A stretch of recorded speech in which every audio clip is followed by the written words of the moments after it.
Greetings, Shawn Persinger back once again for another lesson for Elixir guitar strings. Today I'm going to show you how to start building a jazz chord vocabulary. Before we get started, this guitar I've been playing a lot for lessons recently, my Taylor 310, is strung with Elixir nano webs, 10 to 47. Again, kind of light for jazz, but it's a good strings that I like. It's a good gauge, and for me, if I'm more comfortable with the lighter gauge, that means that I can play better rather than struggling with heavier strings.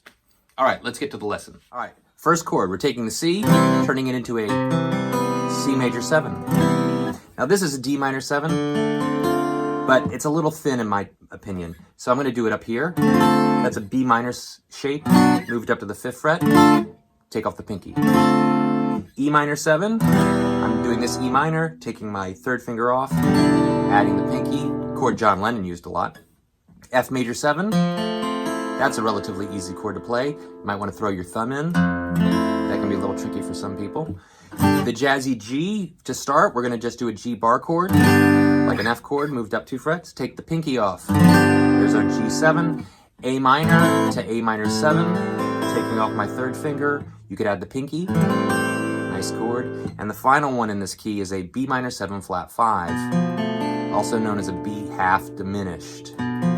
Finally back to our C major 7. Now those are nice if you've been playing a lot of cowboy chords, but you want to move on to these closed bar chords. So the C major 7 turns into this shape. By the way, make sure you download the sheet music for this because there is a link below. C major 7, D minor 7, same as before, E minor 7, F major 7, the same as that C but up at the 8th fret. Here we get a really hip chord. G13. I can remember learning that chord as a kid and thinking, oh, I know how to play jazz. A minor 7. Some people play it like that. Sometimes I do it with this with my thumb. We just did this B minor 7 flat 5. We're going to do it again up here.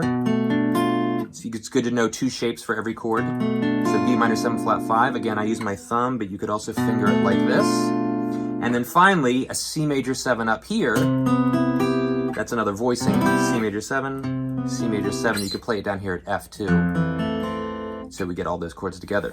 Now the great thing about these chords is that they're movable. So that C major 7 moved up a fret is a C sharp major 7. There's an E flat minor 7. Here's a B flat 13. So they can move around, and that's really important. Now, let's put them to use. You don't want to just learn these chords isolated or running up and down the scale. You want to put them into context of songs. So I'm going to put this into a circle of fourths progression, which shows up in Fly Me to the Moon, shows up in My Favorite Things, shows up in Take 5, shows up in a lot of jazz standards. Autumn Leaves may be the most famous one. So we're going to start on that A minor 7, and I'm going to go through the whole progression using all 7 chords, using a strum called 4 to the bar. So 4 strums, and then I mute. So here we go. 1, 2, 3, 4.